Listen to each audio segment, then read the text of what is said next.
What's going on, guys? JSGC here, and we are here for another Manchester City video. Today we're going to be doing a breakdown, review, match analysis, match review, and also having a good look at Jack Grealish in this video for the game against Borussia Dortmund and some of the conclusions that we're going to draw from this game. So before I do crack on with this video, make sure, like always, if you are enjoying the content, then do subscribe. That would be much appreciated. Also, don't forget social media links.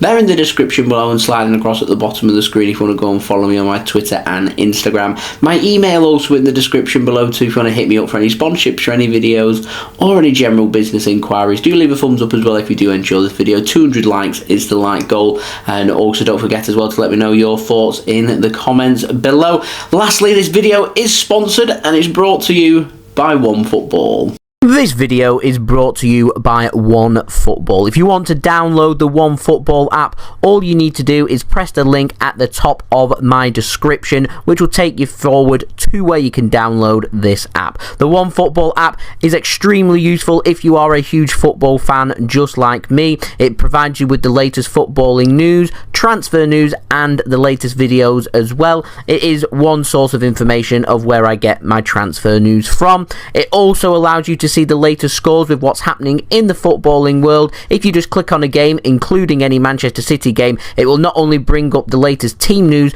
but it will also bring up the latest statistics and keep you up to date with everything happening in that game. If you want to download this app, all you need to do is press the link at the top of the description to stay up to date. Thank you very much to OneFootball for sponsoring this video. If you want to go and check out OneFootball, then the links and details there in the description. So let's crack on then with this game. I think we're going to start off first with the analysis of this game. Now, this is a game where you look at the stats. If you've not watched the game, you'd be thinking to yourself that Manchester City have dominated this game, that we've deserved the victory, that Manchester City maybe haven't put their opportunities away, and the stats maybe suggesting that it was a little bit of a tough game in terms of creating opportunities, which you may well be correct in thinking that. So Man City having 66% possession in this game, over 700 passes, a pass completion rate of just under 90%, which is very good from Manchester City in that aspect. For Borussia Dortmund, 34% possession for them. In terms of passes, 365 passes at a pass completion rate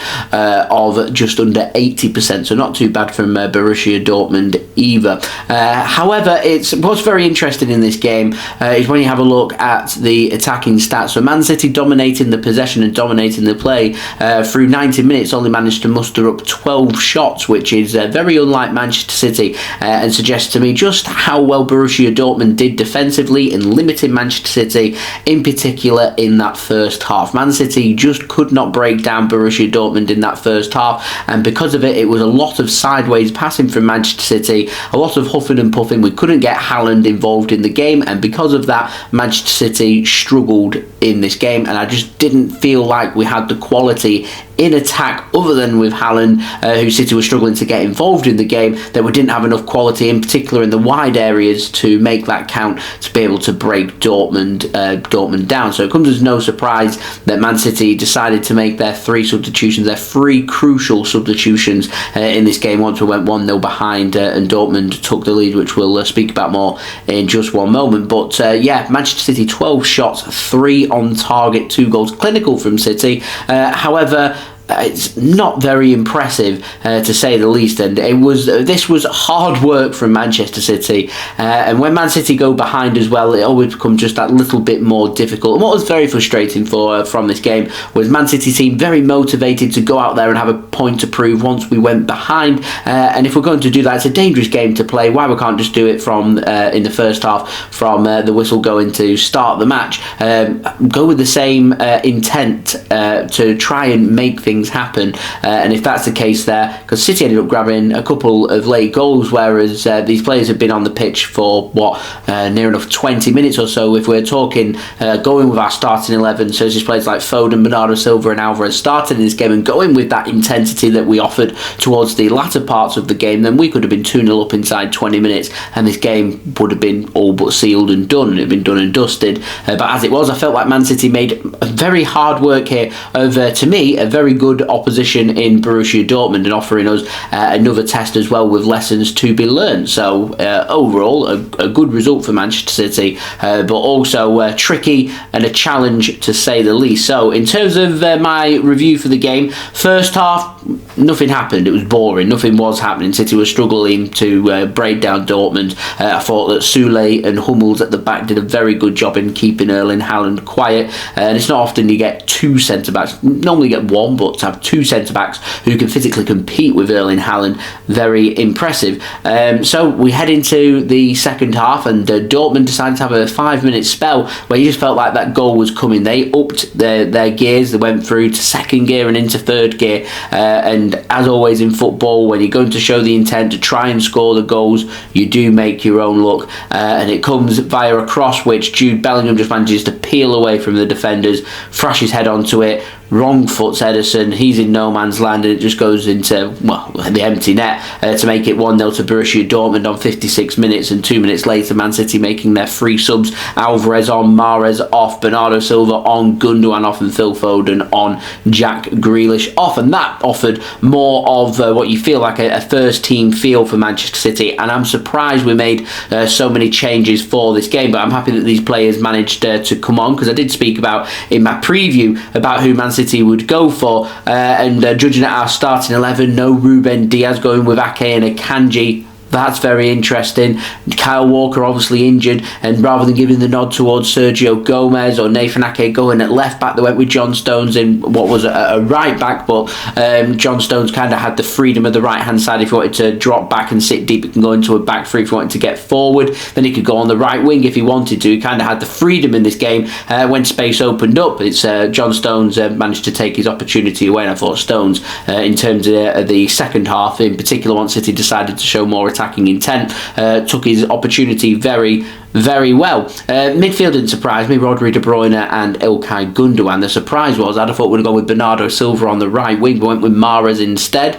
Kind of can understand that one. Two very similar players out wide, two very technically gifted players, very good with their ball control, very good with their distribution as well. I did think that Riyad Mahrez was working the ball ever so slightly sideways and backwards in that first half. He wasn't really involved in the game. He showed no attacking intent for the game, so that is why he did end up coming off. And yeah, when you've not had many minutes throughout the season, it becomes very difficult to be able to just come in for a very difficult game and expect players to be able to perform to the highest of standards. But I just feel like Mahrez is going to get a reprieve because he's been there, done that, worn the t-shirt with City. He had a rough start at City, managed to turn it around. One of our best players last season, Riyad Mahrez. So we know his quality, we know his capabilities, we know what he can do in a Manchester City shirt. So I just feel like the criticism's kind of angled away from Riyad Mahrez, and at the moment he's being targeted towards our £100 million signing from last season, Jack Grealish. And they're always going to speak about that price tag, always, because Man City paid top dollar for Jack Grealish. Are we getting our money's worth? That is the big question, because at the moment he's not an upgrade on our squad. Is he as good as Phil Foden? And my truthful answer right now, even though Foden hasn't had the best of starts to his season, he's starting now to find his gears after a lack of pre-season with him not heading on our US tour. He's starting to find his feet and he's starting to show his quality. And to me, Phil Foden is our left winger right now, not Jack Grealish. And I don't think that it's even close either. Now, I know Jack Grealish is a good player. I know he can be a high quality player as well. Do I think this Dortmund game suits him?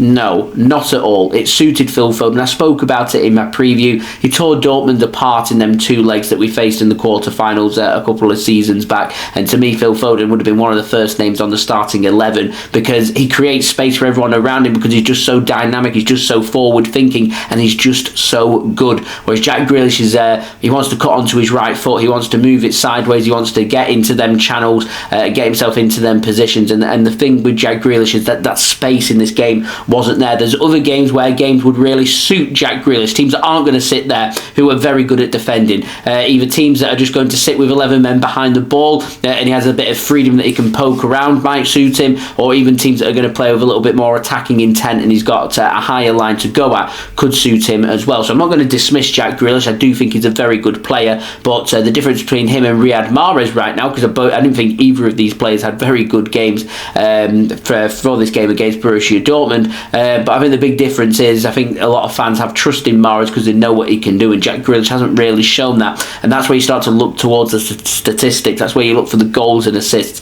and that's where Jack Grealish really needs to improve his game. I always give a player 2 seasons at Manchester City. Grealish is into that all-important second season, and to me, this is his make or break season at Manchester City. And right now, Phil Foden outperforming him. I thought the quality was shown in this game as well. Jack Grealish, to me, needs to step up his game if he wants to get into the Manchester City starting 11. He wants to be a regular player. He's going to need to listen to the coaches, to listen to Pep, and adapt his game and try and get into them attacking positions a little bit more. I do think that Man City were a bit shy of a tackle yesterday as well. In particular, once they'd lost the ball, in not being a bit afraid of actually getting stuck in, making them challenges and getting in the face of Dortmund. It was there in the second half. It was a brilliant second half. That second half is exactly what I was expecting this game to be like, but in the first half, that first half was very poor from Manchester City. Now, the standouts for Manchester City, let's speak about them couple of goals that City scored and what goals they were. 80th minute, an assist for Kevin De Bruyne. Nobody's speaking about this. Is for Kevin De Bruyne. They're speaking about Johnny Stones. What a finish. It's company-esque against Leicester, isn't it? Puts his right foot right through it. Plenty of power. I think the keeper's going to be very disappointed. It isn't in the top corner. He just kind of shies away from the ball and it flies into the back of the net. I think Dortmund are going to be pretty upset that they conceded that goal. But what a finish, taking nothing away there from John Stones. It was a cracking finish to get us that equaliser. And once we got that equaliser, you just felt like it was going to be one-way traffic and City were going to get that goal. It just came about from the middle of the park. Cancelo has a look around outside of his right foot. He has no right to play that ball. So much space, and it's a cracking ball. You won't see a better assist to me this month. It's a cracking ball from Joao Cancelo, and the finish from Erling Haaland, best described by Pep Guardiola himself. It's Johan Cruyff-esque.